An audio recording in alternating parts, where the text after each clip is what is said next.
Espacio en Blanco, en Radio Nacional de España, con Miguel Blanco. 2 y 6 en las Islas Canarias comienza la segunda hora de este Espacio en Blanco. Aquí en Radio Nacional casi una hora tenemos hasta las 4, las 3 en Canarias, para dar algunas respuestas de ese mundo del misterio. No os perdáis la sustancia de Dios que nos trae nuestro compañero Miguel Pedrero esta noche. 900-137-137 nuestro teléfono. Los saludos a todos los que nos descargáis a lo largo de la semana. Más de 100.000 descargas estamos registrando últimamente. Disfrutar el momento que estáis escuchando esto que ahora mismo está surgiendo aquí en Radio Nacional.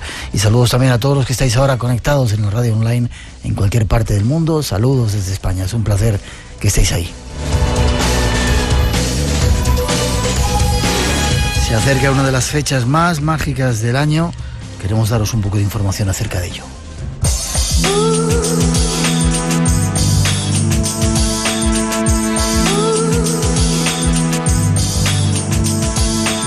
Se acerca una de las fechas más mágicas del año, que tiene que ver con estas cosas de la magia que nosotros aquí tratamos de vez en cuando, y muchos de vosotros nos habéis preguntado qué hacer en esa mágica noche de San Juan.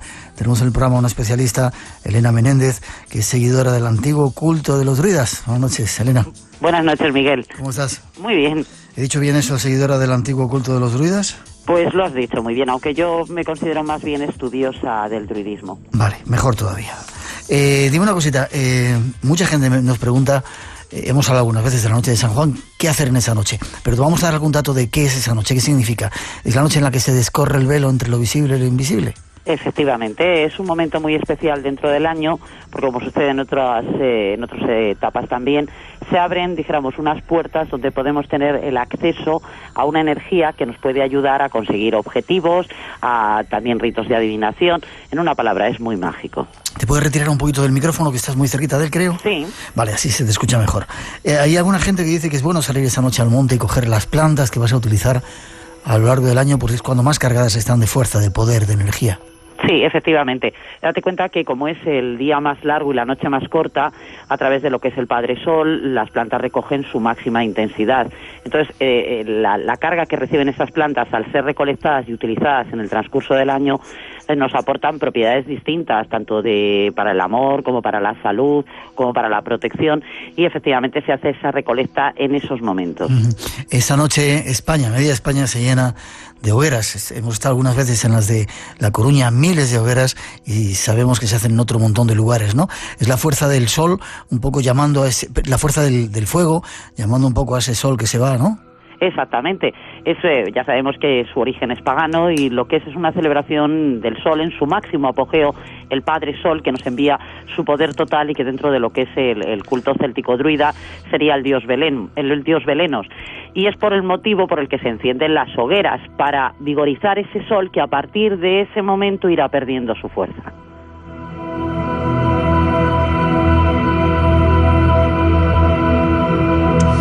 Hay multitud de rituales que se hacen. Yo te pido un consejito para hacer en casa a nuestros oyentes, y además tú también realizas algo más grande, ¿no? Un ritual. Cuéntanos, ¿dónde? Bueno, yo lo realizo como cada año en la zona de Galicia, en Lugo en concreto, en una pequeña villa, donde realizaremos una ceremonia siguiendo el culto céltico druida. Es una fiesta, muy elaborada, donde vamos a solicitar nuestros deseos tanto interna como externamente, y luego además quemaremos en la hoguera nuestros deseos de eliminar aquello que no queramos, y también utilizaremos los que son los 3 grandes ritos dentro de lo que es la fiesta de San Juan: el rito del agua, del fuego, como hemos dicho, y también el de las plantas. Es un buen momento eso para potenciar esos deseos que tenemos en esta época de crisis. Supongo que será bastante necesario, ¿no? Hombre, pues claro, y por supuesto que pediremos para ver si podemos salir de todo esto que estamos atravesando. Vale, ¿un lugar se puede decir dónde lo vas a hacer? Sí, lo voy a hacer, vamos a ver, como te decía, en la zona de Lugo, cerca de Monforte de Lemos. ¿En un bosque? En un bosque, sí, es donde tengo habilitado yo un nemetón. ¿Qué es eso? El nemetón es como se denomina el templo sagrado para los druidas. Los druidas, vale. ¿Puede ir cualquier persona? Hombre, cualquier persona que respete lo que es el culto, la tradición, pues por supuesto que puede venir. Vale, ponemos un poquito de música, luego damos más un teléfono de información por si alguno de nuestros oyentes se anima a compartir ese ritual y esa celebración, pero un consejito para los que no podamos ir a Galicia, ¿vale? Vale. Espera. ¿Qué podemos hacer? ¿Encender velas esa noche? No sé, ¿qué podemos hacer para potenciar nuestros deseos? Incluso para aquellos que no creen en estas cosas, pero bueno, la magia ahí está desde hace tiempo. Está presente siempre, en todo momento en nuestras vidas. Bueno, pues podemos encender una vela blanca y una vela naranja. Una en representación, la vela blanca sería en representación a la diosa, y una vela naranja o amarilla en representación del dios, pidiendo pues para que el dios nos otorgue los dones y para que la diosa retire las dificultades de nuestras vidas. ¿Se dejan por la noche, toda la noche encendidas? Sí, toda la noche. ¿Y se hace una especie de oración pidiendo eso, lo que quieres? Efectivamente, pidiendo al dios y a la diosa, como decimos, pues para que nos ayude en nuestros deseos y también para que la diosa nos retire de las dificultades. Aunque no se crea, es una tradición que ha sido cultivada durante miles de años por pueblos de todo el planeta. Noche de San Juan, una noche especial para aprovechar. Elena, si hay alguien que quiera participar de esa celebración que tú vas a hacer, ¿dónde se pueden informar? Mira, pues en mi número de teléfono, en el 91... Espera, vamos a dejar que tomen lápiz y papel para que lo apunten, ¿vale? De acuerdo. Espera. Tenemos ya un lapicero, un bolígrafo y un papel. 91... 518... ¿Sí? 73... ¿Sí? 07. 915187307, forma de contacto con Elena Menéndez, una experta en todo ese tipo de rituales. Elena, gracias. Gracias a ti, Algún Miguel. día me pasaré por ahí para estar con vosotros en esa noche. Claro que sí, será un placer. Fuerte abrazo. Gracias. Hasta pronto. Adiós.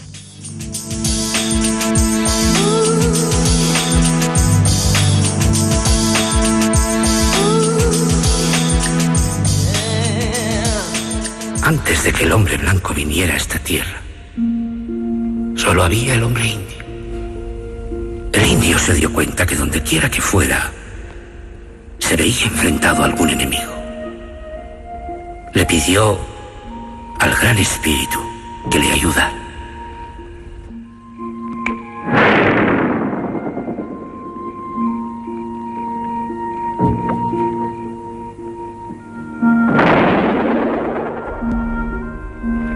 Tú nos has dado muchas cosas, Padre, dijo el indio al Gran Espíritu.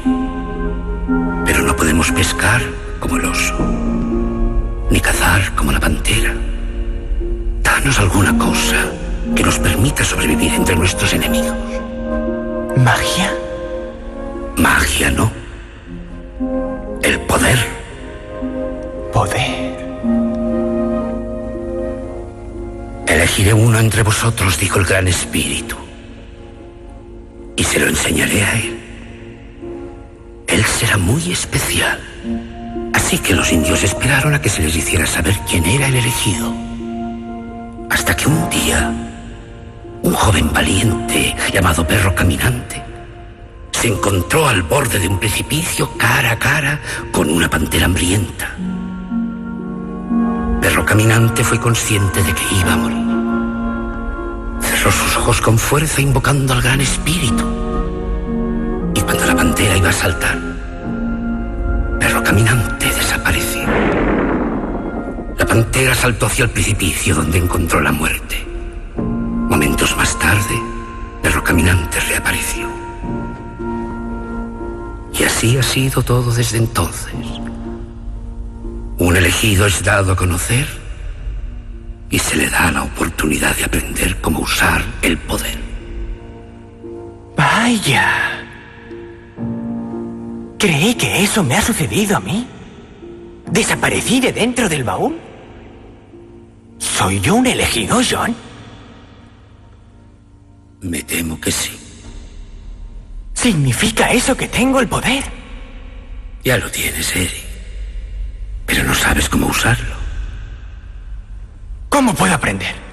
Para aprender cómo usar el poder, antes debes convertirte en un hombre sabio. Debes aprender de un elegido.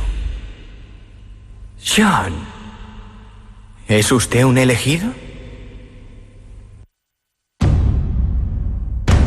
Entra en contacto con nosotros 900-137-137. Espacio en Blanco. en Radio Nacional de España con Miguel Blanco.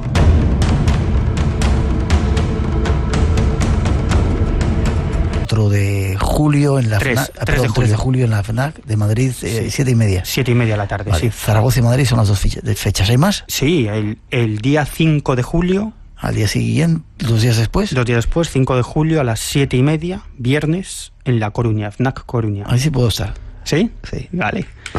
En la FNAC de La Coruña. Todo el mundo está invitado para que vayan. Sí, es entrada libre.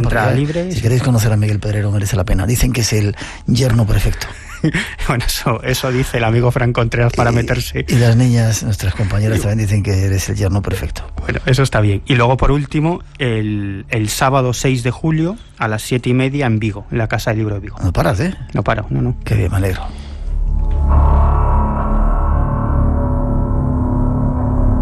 Un trabajo de investigación recopilando muchos de los casos y lo que hay detrás de esos casos, que quizás es lo más importante. Vale, ¿y qué nos traes hoy? No nos traes ovnis, ¿no? No, nada que ver. Vale. O quizás sí. No. Hoy no. Vale. Vas a hablar de la sustancia de Dios. Sí. ¿Qué es eso? Bueno. Quizás lo que veían los chamanes y esto que hemos estado hablando con Claro. José Luis Cardero. Es que tiene mucho que ver. Lo luminoso. Sí, claro. Tiene mucho que ver con la primera parte del programa y con esta introducción que escuchábamos anteriormente. Ajá. A la sustancia de Dios se le denomina al DMT, que es una sustancia que en realidad es la simplificación de un nombre un tanto complejo de pronunciar. El DMT es la dimetiltriptamina. ¿Eso qué es? Pues bueno, es una sustancia presente en varias plantas y también en nuestro cerebro, ¿no? Es decir, nuestro cerebro la genera de forma natural y según determinados antropólogos y etnobiólogos, esta sustancia, el DMT, tendría mucho que ver con nuestra evolución como especie, con la explosión o con el inicio del concepto de la autoconciencia, es decir, que por primera vez nacemos como seres humanos, somos conscientes de que somos una individualidad y también tendría mucho que ver con el inicio de la experiencia religiosa. Es decir, sí. De hecho, desde la noche de los tiempos se utilizan plantas alucinógenas para acceder a esos otros planos de existencia. Este tipo de plantas tienen muchos nombres, ¿no? Plantas sagradas, visionarias, luminosas, psicodélicas, aunque los especialistas prefieren un término, que es el término de enteógenos o plantas enteógenas, ¿no? ¿Qué viene a significar?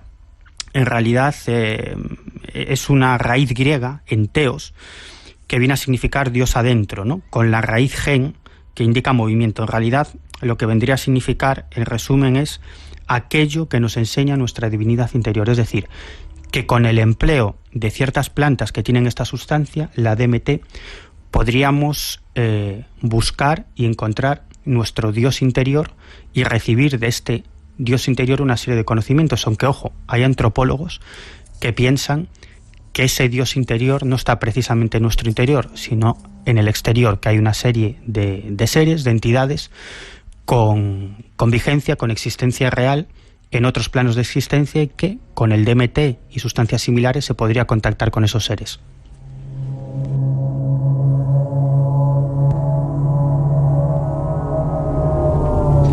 Estamos diciendo aquí que hay que tomar plantas, ese tipo de enteógenos para conocer ese Dios interno, sino que, bueno, es lo que postulan algunos antropólogos para explicar un poco ese tipo de visiones, ¿no? Claro, de hecho, hay muchos estudios desde el punto de vista antropológico y los antropólogos suelen experimentar consigo mismo. Es decir, pero ojo, que es lo que tú decías, siempre en un entorno controlado, es decir, con especialistas o con médicos o en el contexto adecuado, es decir, con chamanes en su propio entorno, con verdaderos chamanes, ¿no? De hecho, hay muchísimos estudios y trabajos académicos de antropólogos que han realizado experimentos incluso consigo mismo tomando yagé o ayahuasca o otras sustancias, ¿no?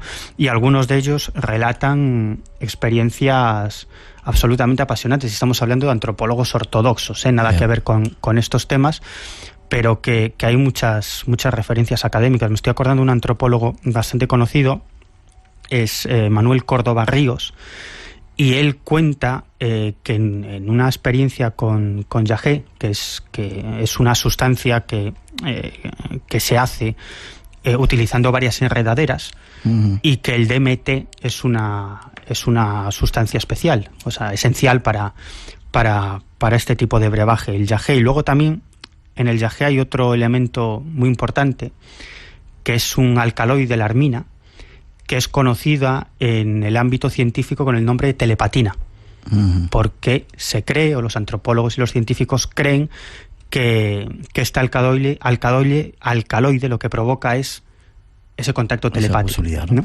Insisto que no estamos haciendo apología de estas plantas para llegar a ningún tipo de estado, sino que simplemente es un estudio de los que se han hecho por parte de antropólogos serios. Claro, y yo además estoy muy en contra del uso de estas plantas. Sí, es decir, hoy en día cualquiera es un chamán, y de hecho se hacen tomas de ayahuasca, de yagé, aquí en Madrid, ¿no? Ajá. Pero desde luego yo creo que no en el entorno adecuado y no con las personas adecuadas. Y a veces tremendamente peligrosas. Y sobre todo que te cobran un pastón por hacerlo. Y tú lo sabes muy bien, porque tú sí que has vivido este tipo de experiencias en el entorno adecuado. Es decir, no es lo mismo, y estamos hablando de antropólogos, de gente preparada, que ha dedicado su vida a este tipo de estudios y que dedica su vida a esto, y no es lo mismo. Ya. Aunque decía el otro día el doctor Stanislao Graf, sí, que dentro de poco estará en nuestro programa, que estuvo con Timothy Leary probando el LSD y trabajando con ello, que todo ese tipo de estados que se adquieren con esas plantas psicodélicas o plantas de poder se pueden adquirir también con meditación, con la respiración holotrópica que él llama, claro, o simplemente estados que uno puede sacar de dentro de sí mismo. Claro, además esto ha sido una polémica muy importante que ha habido en el ámbito antropológico, ¿no?, sobre el uso de estas sustancias. Hay quien dice que no hay nada de especial, que simplemente provocan estados alucinatorios. Hay otros antropólogos que defienden que es una experiencia cercana a lo que puede ser una realidad mística, que es muy interesante y que incluso serviría para contactar con otros seres. Y hay otra postura, que es a la que yo más me acerco, que defiende que en realidad estos estados, para lograrlos no hace falta tomar plantas alucinógenas, y es lo que decías tú, ¿no?, que con ciertos sistemas meditativos o ciertas prácticas de meditación o mentales se pueden lograr estos estados, ¿no? Entonces, ¿por qué se llama? No quiero cortarte pero ¿por qué se llama la sustancia de Dios, ese DMT, que lo tenemos dentro de nosotros? ¿Por qué? Bueno, pues te lo explico. Vamos a ver. Actualmente hay investigadores que emplean el DMT en ciertas experiencias. Estamos hablando sobre todo de antropólogos, ¿no? Y curiosamente hay grupos, ¿no?, grupos en los que participan antropólogos, físicos, matemáticos, y curiosamente hay toda una cosmogonía a su alrededor. Es decir, todas las personas o grupos de personas que experimentan con esta sustancia narran los viajes al mismo espacio, a un mismo espacio, narran las mismas sensaciones y narran los encuentros con los mismos seres dimensionales. Hay tres elementos fundamentales, ¿no?, en esta experiencia. Lo que ellos denominan crisantemo o barrera energética, que sería como una puerta de acceso a ese otro lado. En este lugar sienten un pánico existencial, todos relatan más o menos lo mismo, y observan una serie de bellas figuras geométricas indescriptibles. Esta es la puerta de acceso. Luego entran en el domo, así es como lo denominan, que es otra estancia, otra dimensión del espacio-tiempo, donde reciben una serie de mensajes que penetran por todos los poros de su piel o en todo su ser, y se encuentran con una serie de entidades, y todos ellos dicen que en este estado comprenden que la materia es energía y que la energía es materia, que en realidad todo es energía. Y luego, en una tercera fase, es cuando se pueden encontrar con lo que ellos llaman seres dimensionales, ¿no?, que en ocasiones pueden ser afectuosos, en la mayoría de las ocasiones muestran un desinterés absoluto por ellos, y en otras ocasiones pueden llegar a ser hasta ciertamente violentos. Y aquí, y esto es interesante, dicen que es cuando comprenden que en realidad la materia y la energía es simplemente una extensión de nuestra conciencia. Es decir, que nuestra conciencia está unida a toda la materia del universo visible y no visible, ¿no?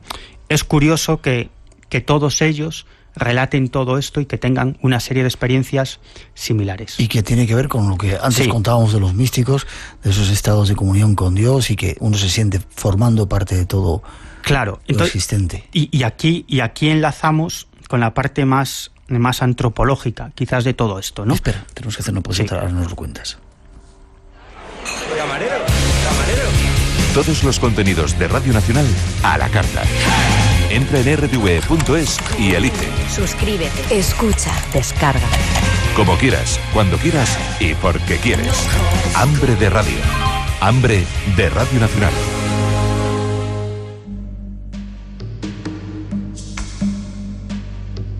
Enigmas. Misterios. Imaginación. Espacio en blanco en Radio Nacional. Hablando de la sustancia de Dios esta noche con Miguel Pedrero. Dicen por aquí que si con los plátanos o con la fruta y DMT, si se puede comer también con... O sea, si hay alimentos que tienen este tipo de sustancia... Están determinadas plantas, unas plantas muy concretas, sobre todo en determinados hongos. Y además lo genera nuestro cuerpo de forma natural, también. Es decir, que en determinados estados meditativos nuestro propio cerebro podría generar esa sustancia, ¿no? Yeah. Pero ¿por qué le llama la sustancia de Dios? Hace 100.000 años se produjo un sorprendente salto evolutivo. Nuestros ancestros descubrieron el fuego, empezaron a utilizar herramientas y empezaron a emplear un lenguaje un tanto complejo. Es decir, se produce un salto evolutivo y los antropólogos y los etnobiólogos han discutido durante mucho tiempo cuál fue la causa, el catalizador de ese salto, de esa, podríamos hablar, de mutación de la conciencia, ¿no? ¿Y cuál fue? Bueno, pues según algunos etnobiólogos, a la cabeza de todos ellos se encuentra Terence McQueen, el catalizador de este salto evolutivo es precisamente la sustancia de la que estamos hablando. ¿El DMT? El DMT. ¿Cómo lo descubrieron nuestros ancestros? Vale, pues ahí está la teoría de McQueen que defendían otros muchos antropólogos, ¿no? Ellos dicen que, desde luego, McQueen está convencido, y otros antropólogos, que tuvo que ser algún tipo de sustancia y apuestan por la DMT. Claro, si esta sustancia ha sido ingerida por nuestros ancestros, tienen que darse una serie de condiciones, ¿no? Y es que pudieran encontrar esta sustancia de forma absolutamente casual, eso está claro, que fuese fácilmente localizable, sin duda ninguna, que existiera en África, pues donde nacieron los primeros seres humanos, que fuese abundante, que los efectos fuesen inmediatos y que no hiciese falta ningún tipo de preparación, ¿no? Esas son las condiciones, premisas. Claro, las premisas, ¿no? Y entonces localizan una serie de elementos, sobre todo localizan un hongo que nace en el estiércol de determinados animales, y ese hongo contiene DMT, ¿no?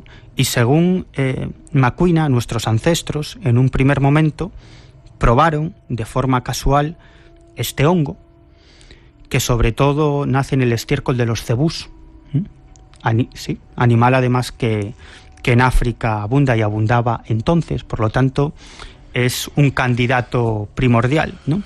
Entonces, según McQueen y otros etnobiólogos, en un primer momento, pues nuestros ancestros lo probaron y se dieron cuenta de que esta sustancia provocaba una agudeza de los sentidos. Por lo tanto, era esencial o era un arma primordial para la caza, para la supervivencia, porque al estar más atento, pues nuestros ancestros cazaban mejor. Una vez que ya sabían de lo que provocaba esta sustancia, era plenamente utilizada tanto para la caza como para la reproducción, porque también facilitaba la excitación sexual. Y en un tercer momento, determinadas personas de la tribu, del clan, utilizaron estas plantas para el trance chamánico. Es decir, que utilizando ya ciertas cantidades y unas proporciones más elaboradas, conseguían entrar en otras regiones del espacio-tiempo y conectar con una serie de entidades, con los dioses, que marcaban cuál era el camino que debía de seguir la tribu. Este es el inicio de la autoconciencia, el nacimiento de la autoconciencia en el ser humano y el inicio de la experiencia religiosa. ¿Y cuál sería la clave de todo esto? El DMT.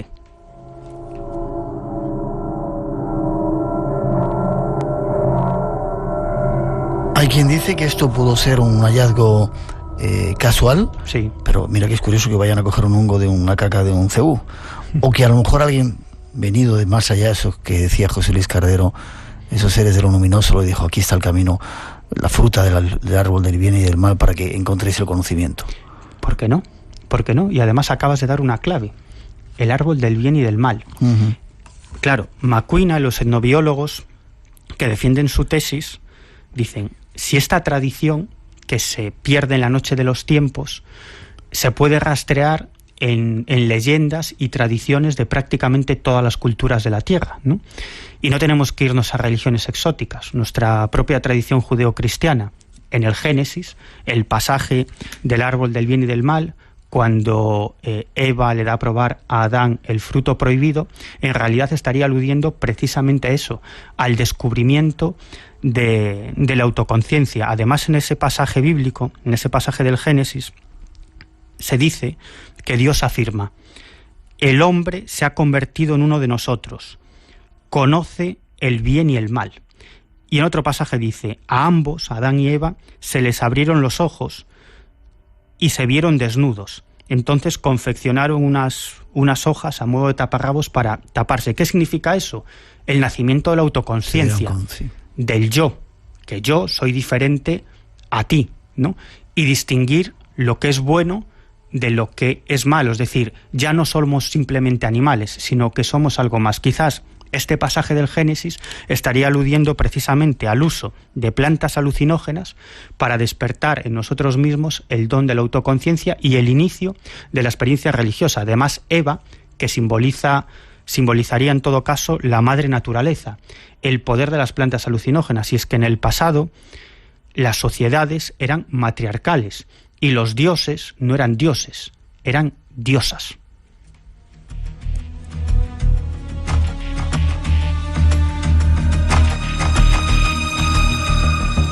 Tenemos a Olga con ganas de entrar a hablar de todas estas cosas, pero no la hemos dejado. Y mira qué cara se le ha puesto. Terminamos. Curioso, ¿no? Sí. Esto del DMT y de que sea la sustancia de Dios. Quizás estemos muy lejos de ella, ¿no? Nos sirvió para tener conciencia, pero ahora hemos olvidado ese camino. Bueno, pues quizás sería bueno retomar ese camino, ¿no? Porque yo creo que esto además es un tema apasionante, que se pueden seguir las pistas de esta historia en tantas tradiciones, en tantas culturas. Desde luego no todos los etnobiólogos y antropólogos están de acuerdo con esta tesis, pero tiene bastante sentido común. Y si no fue así, como apunta McQueen, debió ser de un modo muy parecido, ¿no? Es decir, y esto es algo que se ha empleado a lo largo de la historia en todas las sociedades. Los rituales griegos de Eleusis, Dionisos, ¿no? Era esto, en el fondo era esto. En el Avesta, en los textos del zoroastrismo, en los Vedas, se habla del soma, la sustancia que provoca precisamente el nacimiento de la autoconciencia. En el fondo es lo mismo que cuenta el Génesis, es lo mismo que hay en miles y miles de tradiciones y de leyendas que se pierden en la noche de los tiempos. Quizás estarían aludiendo, tal como defiende McQueen, precisamente a esto, al inicio del pensamiento religioso y de la autoconciencia, que tú eres Miguel Blanco y yo soy Miguel Pedrero y somos seres diferentes.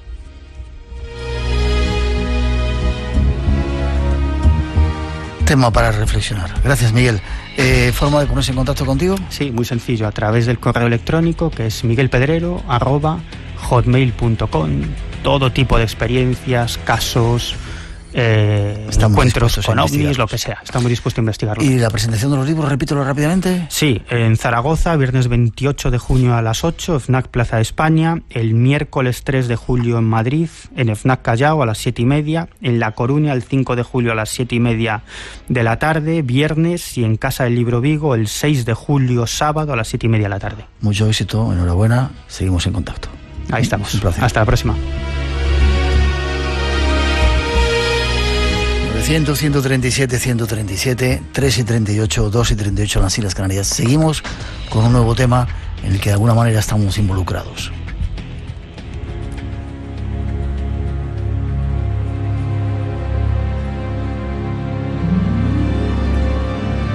De vez en cuando nuestro programa se acerca al séptimo arte, sobre todo cuando se tratan temas de frontera como aquí nos gustan.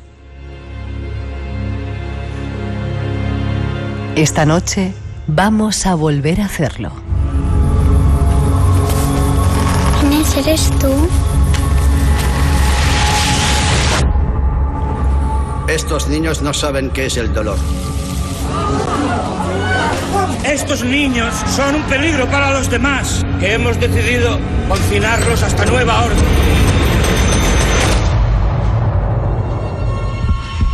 Doctor Martel, ¿me oye?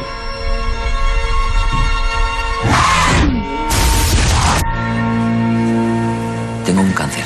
Sin el accidente no te hubiésemos hecho las pruebas y no lo habríamos detectado. Pero aún te podemos salvar la vida. David, tus padres están vivos los dos.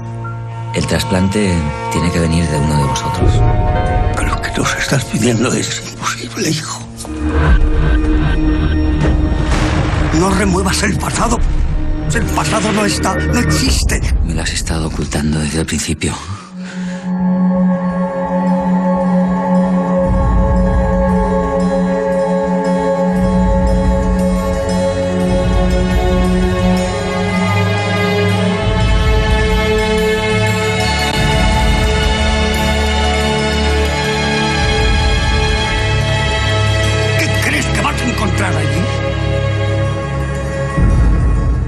¿Quién era Bercano?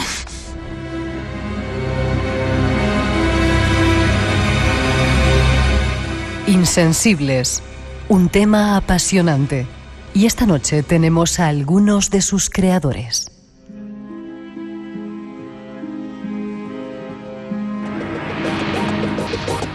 Como hoy decíamos, de vez en cuando en el Espacio en Blanco nos acercamos al mundo del cine. Y esta noche vamos a hacerlo de nuevo. Llega Juan Carlos Medina, el director de una película que yo no sé si va a dar miedo. Buenas noches, Juan Carlos. Buenas noches. ¿Cómo estás? Está, muy bien, está un poco acongojado porque dice que es la primera vez que hacen una... Aquí lo contamos todo. ¿La primera vez en radio?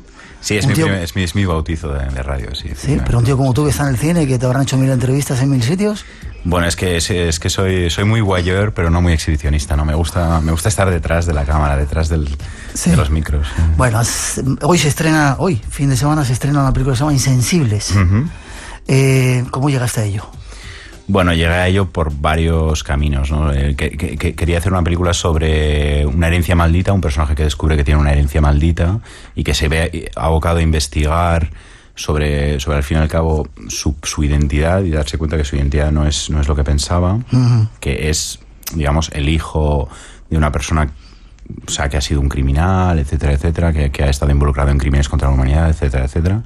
Y por otra parte, pues quería hacer una historia sobre un personaje que tiene una enfermedad genética, que es la insensibilidad, el síndrome de insensibilidad al dolor, y que hace que esta persona, pues, no tiene instinto de supervivencia, ¿no? Tiene una relación al sufrimiento, al dolor muy extraña, ¿no? Entonces va buscando un poco, él confunde las sensaciones de dolor con las emociones humanas y va buscándolas un poco como si fuera un cirujano, ¿no?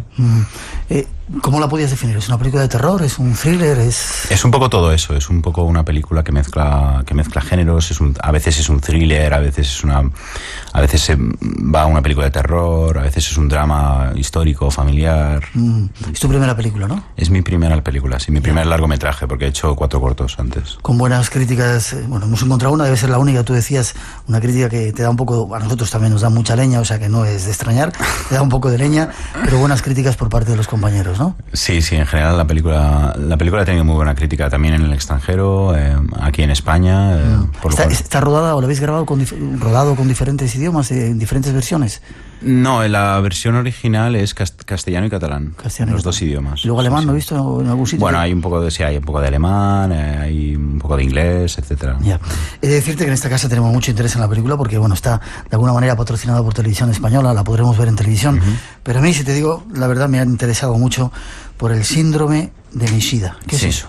Cuéntame. Bueno, el síndrome de Nishida es una enfermedad genética muy rara, que es un síndrome de insensibilidad al dolor con anhidrosis. Eso significa que la persona que padece este síndrome no siente el dolor en absoluto y no puede llorar, ¿no? O sea, no tiene contorsos lacrimales. Entonces... ¿No puede llorar tampoco? No puede llorar, ¿no? Entonces, esta enfermedad me pareció una metáfora increíble para acercarse, digamos, a una persona que tiene una insensibilidad emocional, pero acercarse a ello pues filmando cuerpos, ¿no? Y no filmando conceptos abstractos, ¿no? Me parecía una buena metáfora. Ya.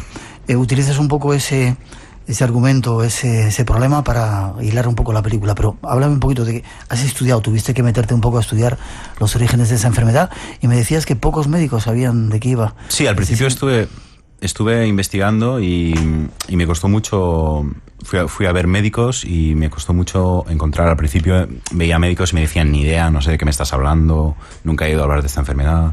Y claro, una enfermedad muy rara, que se da muy poco, una enfermedad genética. Y bueno, tuve que buscar bastante antes de encontrar gente que la conocía, ¿no? Entonces al final encontré médicos que la conocían, estudié partes médicos y allá encontré pues historias, ese tipo de historias, ¿no? De padres que encontraban a sus hijos automutilados, con fracturas, como si les hubiera atacado una bestia, ¿no? Y entonces las reacciones podían ser desde reacciones un poco de superstición o de han atacado a mi niño, a reacciones de pues mi niño sufre de una enfermedad tipo la enfermedad de los huesos de vidrio que se ve en la película Frágiles, por ejemplo. Sí. Pero o sea, la gente interpretaba eso siempre como algo como lo que no era, ¿no? Porque muy poca gente conoce esta enfermedad y no se daban cuenta que lo que parecían los niños era un síntoma más que un efecto de lo que tenían. Y me decías que estaba un poco ese tipo de enfermedad se da en ambientes muy muy cerrados, ¿no? Como el gueto, los guetos de los judíos y ese tipo de... Bueno, sí, es una enfermedad que a veces lo que descubrí también estudiándola es que se podía dar en ambientes, digamos, que estaban muy cerrados, donde podía haber una cierta consanguinidad, como por ejemplo en guetos en Europa del Este, guetos judíos, pero también en regiones muy... aisladas, digamos, regiones rurales muy aisladas, este tipo de cosas, ¿no? ¿Tú sientes el dolor? Yo no sé, deberías pincharme para probar. Espera, ponemos la música. Clávame algo y... Ahora te doy.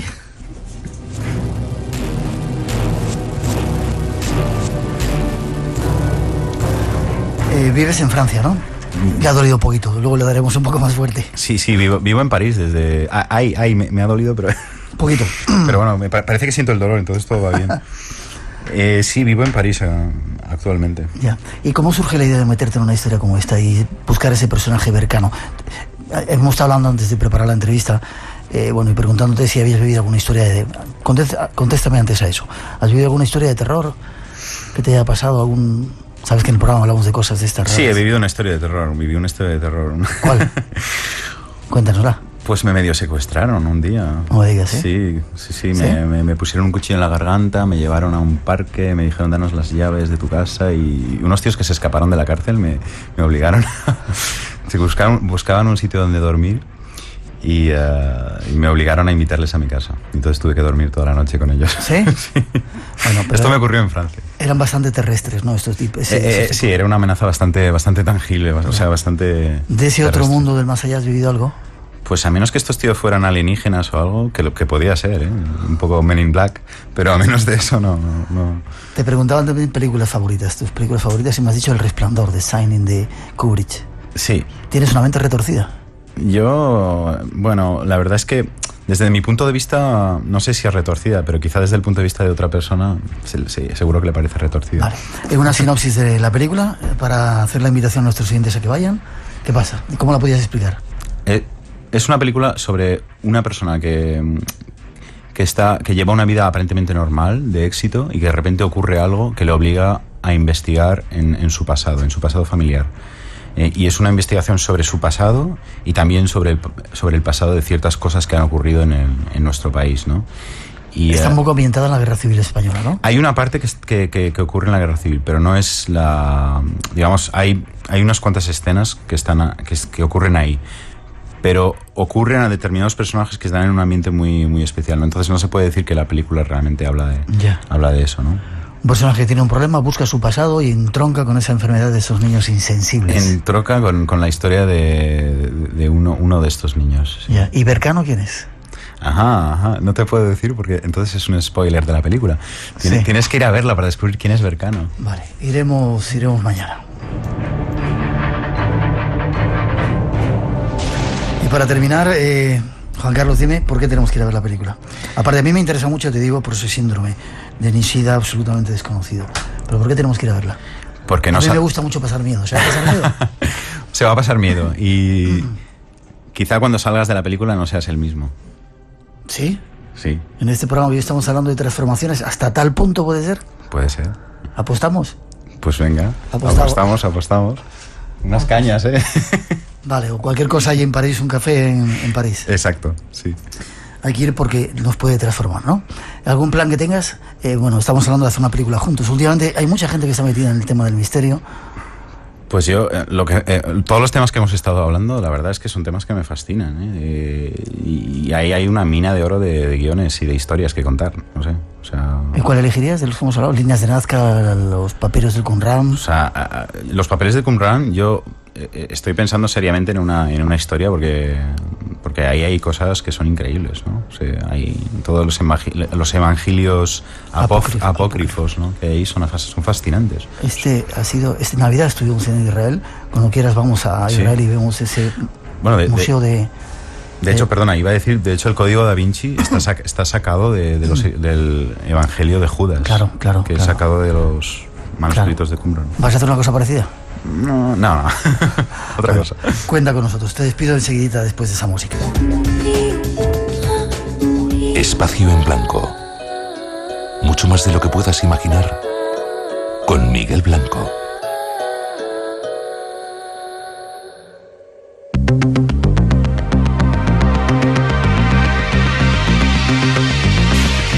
La actualidad de esta semana viene marcada por un descubrimiento trascendental, y es que gracias a una nueva tecnología similar al escáner, ha sido posible localizar una misteriosa ciudad precolombina en medio de una densa zona de selva inexplorada en Honduras. Gracias a las nuevas imágenes obtenidas con la mencionada técnica, expertos de la Universidad de Colorado descubrieron 2 ciudades al este del país. Una de ellas, bautizada como Ciudad Blanca 1, ya había sido localizada el año pasado y su estudio ha permitido ahora situar el complejo vecino. En conjunto, ambas ciudades tendrían 3 veces el tamaño de Copán, el yacimiento más importante de los mayas en Honduras. Precisamente en este país siempre se ha hablado de ciudades olvidadas, con nombres como Ciudad Blanca, Ciudad Perdida o Ciudad del Mono, pero hasta hace poco estos nombres no pasaban de ser leyendas. Ahora el gobierno hondureño está preparando un equipo de investigación para llegar a las misteriosas ruinas el próximo mes de noviembre.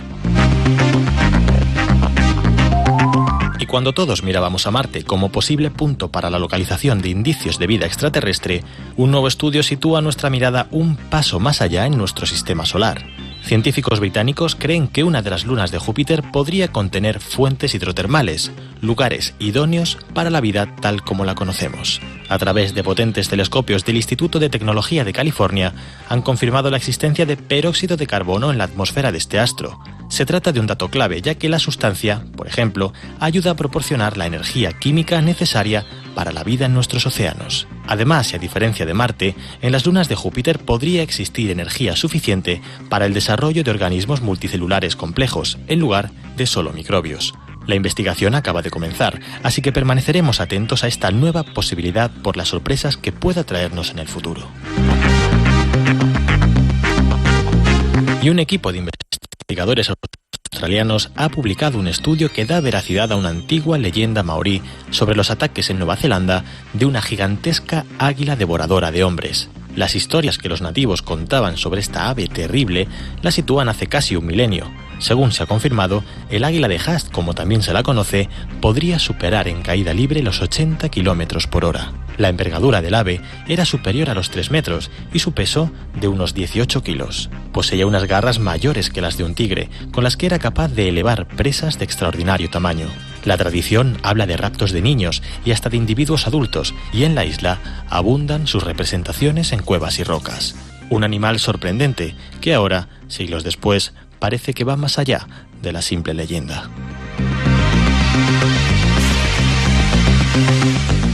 La NASA ha anunciado la fecha de lanzamiento de su próximo satélite solar. Será el 26 de junio cuando empiece a funcionar el IRIS, que tiene como misión obtener la visión más detallada de la atmósfera baja del Sol. El satélite ayudará a estudiar cómo la energía solar mueve materiales y se calienta a medida que se desplaza por la región atmosférica conocida como interfaz.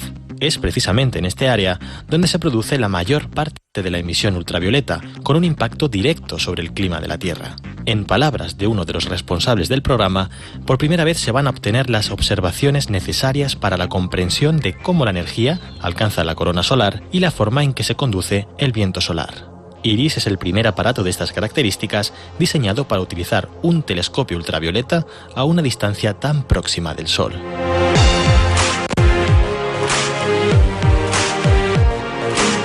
Terminamos por hoy con la actualidad, pero en 7 noches volveremos con más noticias para manteneros informados, como siempre, en Espacio en Blanco.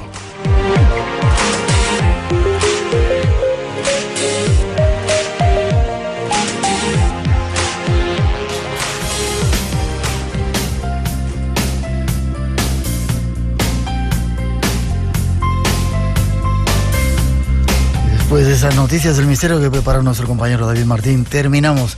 Ha sido un placer estar juntos. Gracias por la compañía y por la escucha.